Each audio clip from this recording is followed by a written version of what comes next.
Je m'appelle Margot et je suis chef de projet marketing chez Medicom depuis à peu près 4 ans et demi. Mon rôle consiste à garantir la gestion des données produits et aussi à optimiser la diffusion de ces données-là vers nos canaux et aussi auprès de nos distributeurs.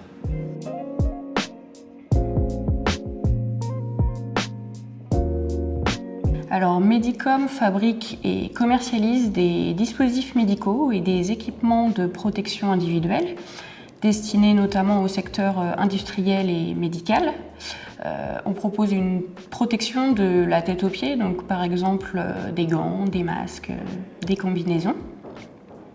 Nous sommes basés dans le Maine-et-Loire et nous faisons plus largement partie d'un groupe international avec une maison mère en Nord-Amérique.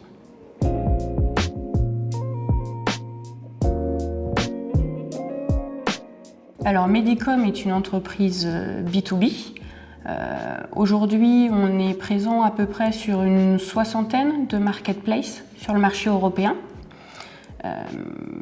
Je dirais qu'il y a 3 équipes principales qui sont appliquées aujourd'hui au sein du projet PIM. On a tout d'abord l'équipe marketing qui vraiment crée le produit et met à jour les informations à l'intérieur du PIM. On a également l'équipe réglementaire puisque nous sommes sur des produits qui sont normés avec beaucoup de certifications. Donc on a besoin d'avoir une assurance qualité pour les clients. Et puis en dernier, je dirais qu'il y a également l'équipe sales, la force de vente, puisque ce sont eux les premiers en lien avec les clients.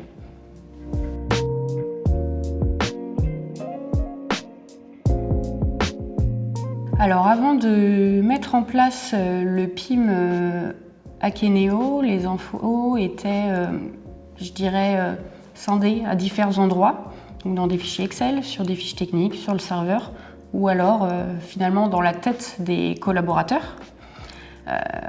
On a subi forcément la crise du Covid-19 qui nous a poussé en fait à mettre à jour nos données de manière réactive. Donc c'est là où est né le projet PIM, à peu près fin d'année 2020.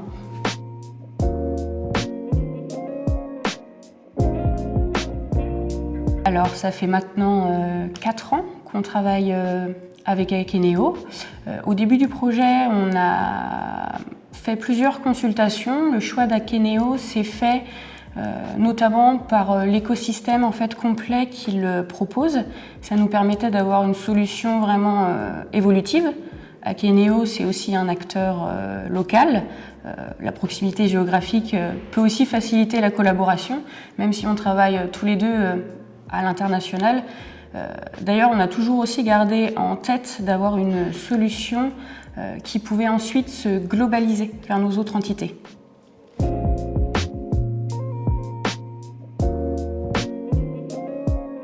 Chez nous, l'implémentation, je dirais qu'elle s'est faite en plusieurs étapes. On a d'abord forcément la structuration des données. On a dû modéliser les informations produites d'une certaine façon en fonction des contraintes techniques.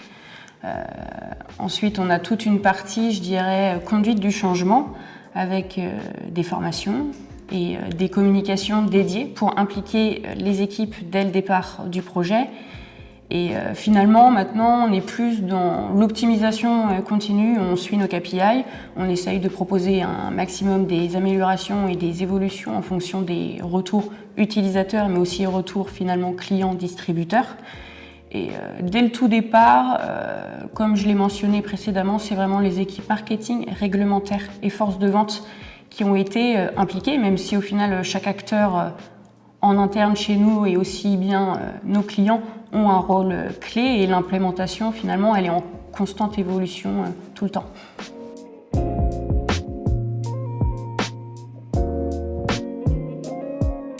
Alors sans aucun doute, c'est Share Catalog qui est utilisé chez nous. Donc Share Catalog, c'est une plateforme sécurisée qui nous permet de partager des catalogues personnalisés auprès de nos clients et aussi de nos équipes internes.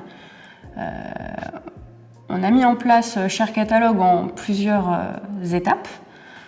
Aujourd'hui, on a à peu près 90 utilisateurs, 50 en interne et 30 en externe, donc à nos clients distributeurs, ce qui permet à la force de vente en fait, de pouvoir directement consulter les informations produits, télécharger les documents ou alors procéder à des exports de données, des extractions de données personnalisées en fonction des demandes. Ça leur permet d'être beaucoup plus proactifs, d'être beaucoup plus réactifs forcément. Et puis ça nous donne aussi, c'est une plus-value pour nous d'offrir à certains clients un accès à cette plateforme-là en les rendant un peu plus indépendants pour trouver les informations qui seront forcément à jour et synchronisées. Voilà, on suit les KPI chaque mois, comme le taux de connexion ou le nombre d'utilisateurs uniques. Donc on sait que c'est vraiment un outil quotidien aujourd'hui qui fait vraiment partie de Medicom.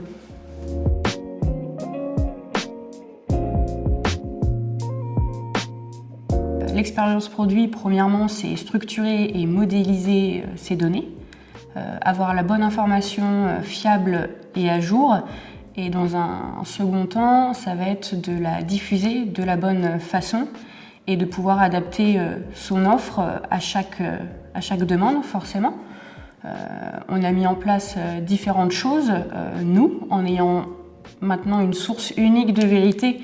On a pu automatiser nos données, notamment sur notre site internet, sur notre catalogue, sur nos fiches techniques.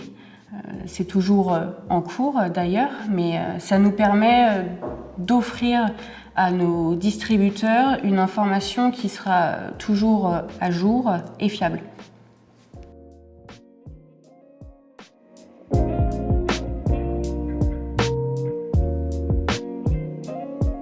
Alors c'est vrai qu'on constate aujourd'hui que le secteur du B2B recherche des expériences beaucoup plus intuitives et engageantes, finalement comme le secteur du B2C. Donc on doit s'adapter en pouvant proposer évidemment des données structurées, un modèle qui soit à jour, et puis finalement un accès à l'information qui soit simple et facile. Donc via notre site internet, via nos catalogues produits qui peuvent être personnalisés ou via des portails finalement partenaires comme Share Catalog.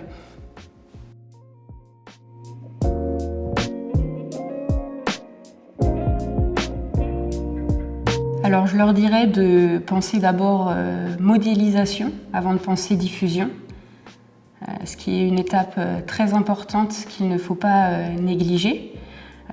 Il faudra également penser à l'accès à l'information, mais aussi penser en fait système d'information, écosystème tout autour en fait du PIM, en intégrant les outils qu'on peut connecter au sein même du PIM, et puis proposer une diffusion finalement multicanale.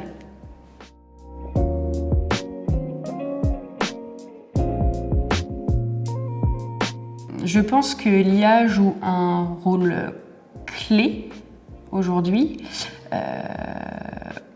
On s'en sert presque, j'ai envie de dire, tous les jours.